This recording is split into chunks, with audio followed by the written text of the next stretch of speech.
बहुत शुक्रिया। हमारा चैनल चाय विद अदनान फैसल आज हमारे स्टूडियो में मौजूद हैं डॉक्टर मोहम्मद अशरफ साहब। उनसे गुफ्तगू का सिलसिला जारी और सारी है। डॉक्टर साहब ने अभी डॉक्टर सैयद वसीम अख्तर मरहूम के हवाले से बहुत बातें हमें बताईं। अभी इस बातों के दौरान ही जो डॉक्टर साहब का जिक्र हो रहा था तो उसमें डॉक्टर साहब ने ये फरमाया कि डॉक्टर वसीम साहब इस बात पे बड़े रंजीदा होते थे कि हमारा जो जमात का काम है बड़ा सुस्त और स्लो है। तो डॉक्टर साहब मैं आपसे ये पूछना चाहता हूँ कि जो इनकलाब, जिस इनकलाब की बात सैयद मौदूदी रहमतुल्लाह अलैह ने की, उनके वारिस बने फिर आगे मियाँ तुफ़ैल मोहम्मद साहब, काजी हुसैन अहमद साहब, सैयद मुनव्वर हसन साहब और अब सिराजुल हक साहब के हाथों में उस जमात की भागदौड़ है। क्या इस सुस्त रफ्तार को तेज़ करने का कोई प्लान भी है? और क्या आप ये समझते हैं कि जिस मंजिल की तरफ मौलाना मौदूदी ने जमात इस्लामी को गामज़न किया था, क्या वो मंजिल हमसे कहीं खो तो नहीं गई?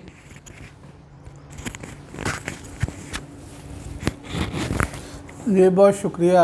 सवाल बहुत ही कीमती है और बड़ी आपकी हालात के ऊपर, नब्ज़ के ऊपर आपने हाथ रखा है। इस वक्त मैं समझता हूँ कि जमात इस्लामी जो है ना वो अपनी मंजिल से कोसों दूर है। जमात इस्लामी का जो तरीक़ाकार था वो सिर्फ दावत बिल कुरान था, जिसको हम अपने 3 फ़िक्रों के अंदर यूँ कहते हैं, और हमारी दावत भी यही है कि अल्लाह की अपनी पूरी ज़िंदगी में अल्लाह ताला की बंदगी और नबी आखिर ज़मान सल्लल्लाहु अलैहि वसल्लम की पैरवी इख्तियार करो। अब वो पता नहीं पैरवी क्या है। मैंने पूरे कुरान और हदीस को जो समझा है और सीरत को समझा है, उसमें तो मुझे एक ही काम नज़र आया है, नबी अकरम सल्लल्लाहु अलैहि वसल्लम का एक ही, जो बिल्कुल जहाँ जैसे कहते हैं ना कि नस्बुल ऐन जिसको कहते हैं, एक लफ्ज़ है बड़ा प्यारा।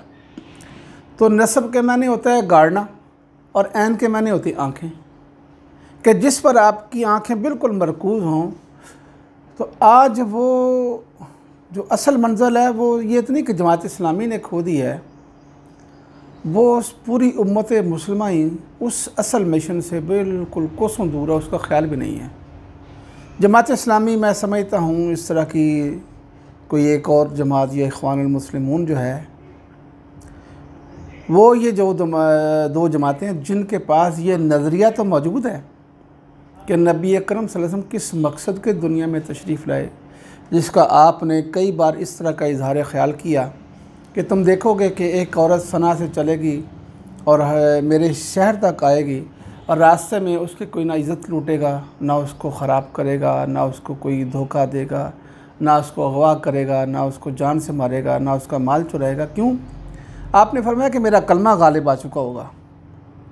और दूसरी बार आपने ये एक सारे मक्का के मुशरिकीन के सामने ये कहा, तुम एक हाथ पे सूरज रख दो, एक हाथ पे चाँद रख दो, मैं इस दावा से बात नहीं आऊँगा, या तो मेरी जान चली जाएगी या ये कलमा गालिब आएगा। तो सैयद मौदूदी अलैहि रहमत ने जो काम शुरू किया था, उनके जो जानिसारान थे बड़े कीमती लोग थे। जिस तरह मियाँ तुफ़ैल मोहम्मद साहब हैं, आप देखे थे 24 साल का 25 साल का एक नौजवान लॉ ग्रेजुएट है, कोट पैंट टाई हाइट पहना हुआ है। रास्ते में अखबार में वो देखते हैं कि इस तरह का काम कि हम इस्लामी क़याम के लिए, निज़ाम के क़याम के लिए जदोजहद कर रहे हैं, हमारा इज्तिमा हो रहा है।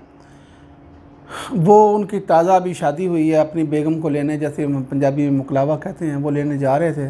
रास्ते में अखबार में ये ख़बर उन्होंने देखी तो वो रास्ता छोड़ दिया और सैयद मौदूदी के यहाँ उस लाहौर के उस इज्तिमा में पहुँच गए, जहाँ 75 लोग उस इज्तिमा में शरीक थे, कुछ उलमाए किराम भी थे। इन्होंने भी खड़े होकर कहा कि जी मैं भी इस काफ़िले का रुकन बनना चाहता हूँ। तो जो कुछ उलमाए किराम थे ख़ुसूसन, उन्होंने बड़ा एतराज़ किया कि एक नौजवान जो दाढ़ी भी नहीं है और कोट पैंट टाई और हैट पहना हुआ है वो ये काम करेगा। तो सैयद मौदूदी अलैहि रहमत ने फरमाया कि देखें, वो उससे पूछे तो सही वो किस काम के लिए घर से निकला है। लॉ ग्रेजुएट आदमी है, वो अपनी ताज़ा शादी हुई नई नई अपनी बीवी को लेने जा रहा है ससुराल से। रास्ते में उसने ये ख़बर पड़ी, आ गया, तो आप उसको कोई टाइम तो दें। तो वो उलमा कराम जो इतराज़ करने वाले थे वो जमात को फ़ौरन ही छोड़कर चले गए और मियाँ तुफ़ैल मोहम्मद मरहूम रहमहुल्लाह, जो अपने वक्त के बहुत बड़े वली थे,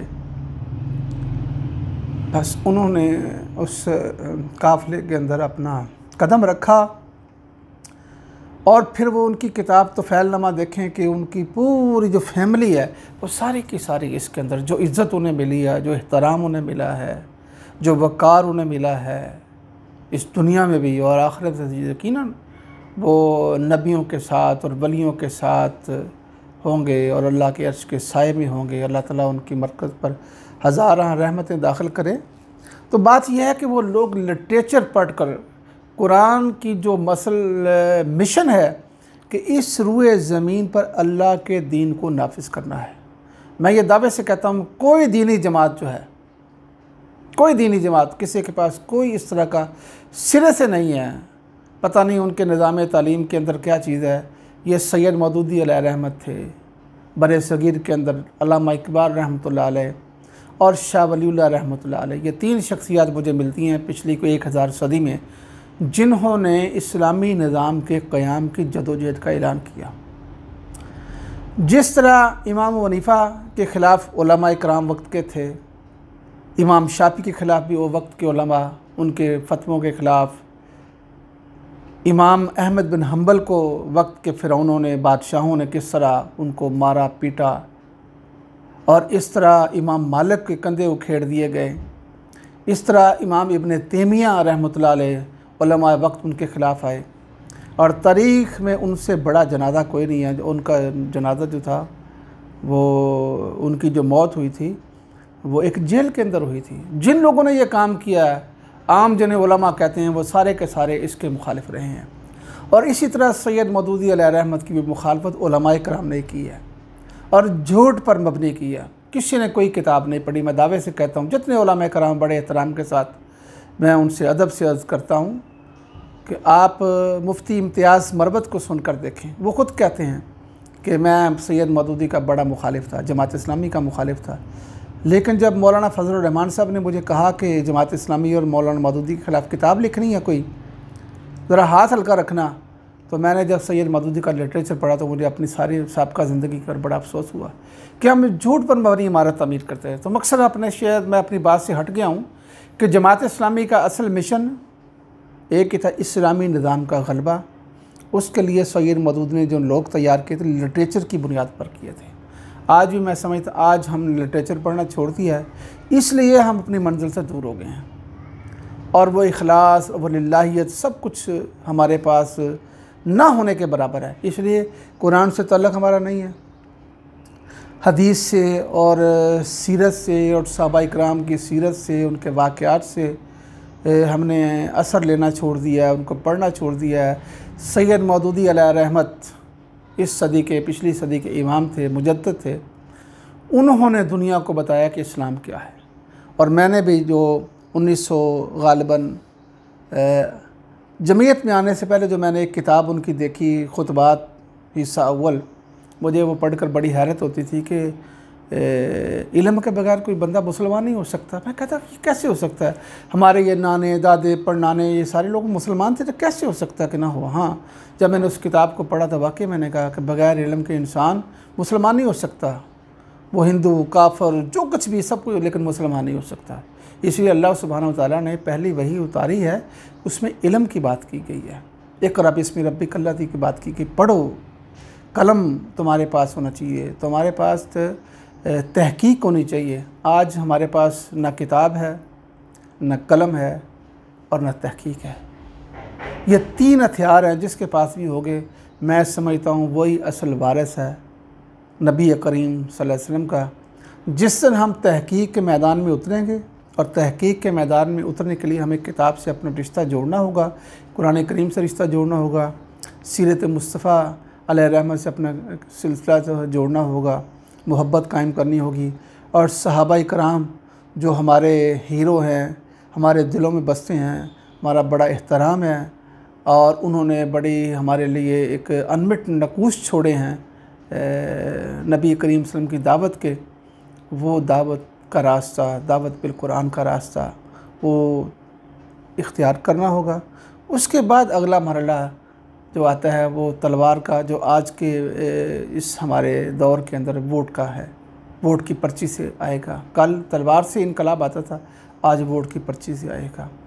जिस तरह नबी करीम सल्लल्लाहु अलैहि वसल्लम ने उस तलवार उठाने से पहले लोगों को जोड़ा, उनको जमा किया, उनकी तालीम और तरबियत की। आज भी यही सिलसिला दोबारा फिर हमसे, मेरा यही पैगाम अपने सारे साथियों से, खुदा रख कुरान करीम से अपने सिलसिले को जोड़ें, उससे अपने कल्ब को मुनव्वर करें। और नबी करीम सल्लल्लाहु अलैहि वसल्लम ने जो दुआ मांगी थी कुरान पढ़ते वक्त, या अल्लाह इस कुरान को मेरे दिल की बहार बना, मेरे सीने का नूर बना और मेरी आंखों को ठंडक बना। आज भी उससे हम अपनी आंखें ठंडे करें, उसको पढ़ें और उससे पूछें कि मेरी मंजिल के आज मैंने क्या काम करना है, तो इंशाअल्लाह ये इनकलाब का दिन दूर नहीं।